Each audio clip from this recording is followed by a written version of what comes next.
안녕하세요. 디자인 반드시입니다. 인테리어에서 이 바닥은 눈에 가장 많이 띄기도 하고 우리가 항상 밟고 다니기 때문에 굉장히 중요한 마감재인데요.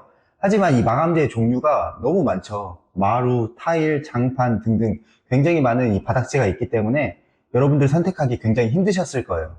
오늘은 이 각 마감재의 특성과 어떤 상황에 이런 마감재를 써야 하는지를 좀 설명을 드릴까 합니다. 우리가 마감재로 가장 많이 쓰이는 것 중에 한 3가지 정도가 있는데, 첫 번째는 강마루에 대해서 설명을 할게요. 강마루는 요즘 사람들이 굉장히 많이 쓰는 마감재죠. 이 표면이 단단하고 매끄러워서 스크래치나 이런 찍힘에 굉장히 강합니다. 이런 타일형으로 된 강마루도 있고요. 우리가 많이 보는 우드형 마루도 있습니다. 하지만 이 완충작용이 굉장히 안 좋아서 층간소음에 민감하신 분들은 이 매트를 깔고 생활을 해야 될 수도 있기 때문에 그 점을 좀 유의해야 할 것 같습니다. 가격 같은 경우는 굉장히 저렴하고 단가 같은 경우도 시중에 저렴한 라인과 프리미엄 라인이 나눠져 있기 때문에 우리의 예산에 맞춰서 선택을 하면 됩니다. 두 번째는 장판입니다. 예전과 다르게 요즘에는 장판 두께가 굉장히 두꺼워지고 있어요. 그래서 한 5T, 4.8T 이렇게 굉장히 두꺼운 장판이 많이 나오고 있고, 또 디자인 면에서도 굉장히 훌륭한 그런 장판들이 많이 나오고 있습니다. 하지만 장판은 찍힘에 굉장히 약하고, 또 가구나 이런 무거운 짐을 올려놨을 때 밀림 현상이 굉장히 심합니다. 그래서 이 장판은 사용하실 때 굉장히 주의가 필요한 그런 마감재 중에 하나예요. 세 번째는 포세린 타일입니다. 이 포세린 타일은 요즘에 고급스러운 타일이 굉장히 많이 나오고 있죠. 물이나 이런 습기 그리고 열에 강해서 이 주방 쪽이나 물을 많이 사용하는 곳에 많이 깔리고 있습니다. 하지만 이 줄눈 관리가 굉장히 어렵기 때문에 줄눈의 곰팡이나 이런 것들을 좀 조심해야 될 필요가 있습니다. 바닥재는 단순히 예쁜 거를 깔아서는 안 됩니다. 이 주거 환경이나 예산, 적절한 이 밸런스를 맞춰서 시공을 해야 합니다. 전세나 이 단기 거주 공간에는 장판을 추천을 합니다. 장판은 찍힘에 약하긴 하지만 자주자주 교체하기에는 굉장히 용이한 마감재이기 때문에 전세나 세입자가 한번 지내고 나갔을 때 새롭게 까는데 굉장히 용이합니다. 이 아파트에는 강마루를 많이 추천을 하고 있는데요. 강마루가 찍힘이나 이런 스크래치에 굉장히 강하고 관리도 굉장히 편리합니다. 그리고 요즘에는 강마루가 다양한 디자인들이 많이 나오기 때문에 이쁘게 연출을 하는데 강마루만한 가성비 있는 아이템이 없는 것 같습니다. 물기가 많은 공간과 이 애완동물을 키우는 공간이라면 포세린 타일을 추천을 드립니다. 포세린 타일이 굉장히 물에 강하고 또 관리하기가 굉장히 편하기 때문에 이 포세린 타일을 시공을 하면은 웬만한 그런 오염에는 끄떡도 없습니다.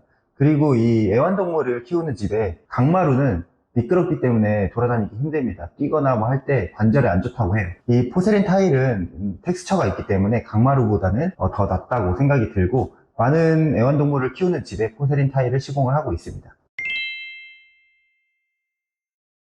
바닥재는 아무리 잘 골라도 이 시공에 문제가 있다면 아무 소용이 없겠죠. 이 바닥재를 시공할 때 이것만은 꼭 알고 계셨으면 좋겠는 게, 가끔 덧방 시공을 하려는 업자들이 있습니다. 덧방 시공은 굉장히 안 좋은 그런 방법이에요.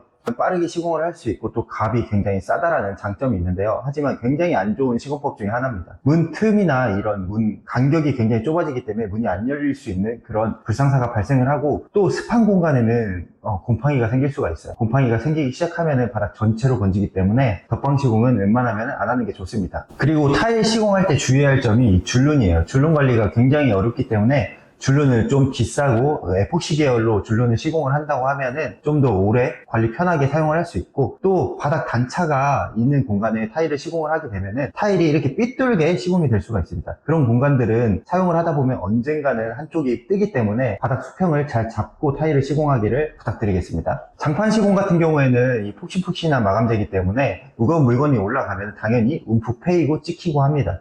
그렇기 때문에 장판을 시공하시는 분들은 어느 정도 안 좋은 단점들을 좀 감안하고 시공을 하시면 좋을 것 같습니다. 강마루 같은 경우에는 찍힘이나 이런 눌림 이런 거에는 강할 수는 있지만, 강마루가 나중에 철거하거나 할 때는 비용이 굉장히 많이 듭니다. 그래서 전세나 이런 세입자가 계속 변경되는 그런 공간에 강마루를 시공을 하면은 나중에 철거하는데 비용이 더 들 수가 있기 때문에 강마루 시공을 좀 피해 주셨으면 좋겠습니다. 상담을 하다 보면 이런 질문들을 진짜 많이 받습니다. 뭐라고 딱 잘라 말하기는 힘든데, 결국 예산과 그 집의 라이프 스타일 그리고 디자인에 대한 고민을 안 할 수가 없는데요. 그런 모든 점을 고려해 봤을 때 강마루라는 제품이 굉장히 적합한 요즘 좋은 그런 마감재라고 생각이 듭니다. 단가 같은 경우에도 저렴한 라인과 고급스러운 라인이 이렇게 갈라져 있기 때문에 뭐 정하기도 선택권도 굉장히 높은 편이고, 또 옛날에는 원목마루를 굉장히 많이 선호를 했는데 요즘에는 강마루가 원목마루에 버금가는 텍스처를 갖고 나오기 때문에 굉장히 기술력이 좋아졌기 때문에 강마루를 시공을 했을 때 그런 아름답고 고급스러운 느낌의 마루들이 굉장히 많기 때문에 저는 강마루를 많이 추천을 드리고 있습니다. 공간의 이 분위기를 결정하는 요소들은 굉장히 많습니다. 도배지부터 조명, 뭐 마루, 굉장히 다양한 마감재들이 있는데, 이 마루 같은 경우에는 우리가 실생활에서 밟고 닿는 부분이기 때문에 굉장히 중요한 마감재라고 할 수가 있습니다. 디자인도 생활도 고려한 이 바닥 마감재 선택은 우리의 라이프 스타일을 좌우하기 때문에 고민하고 결정해야 되는 그런 마감재라고 생각이 됩니다.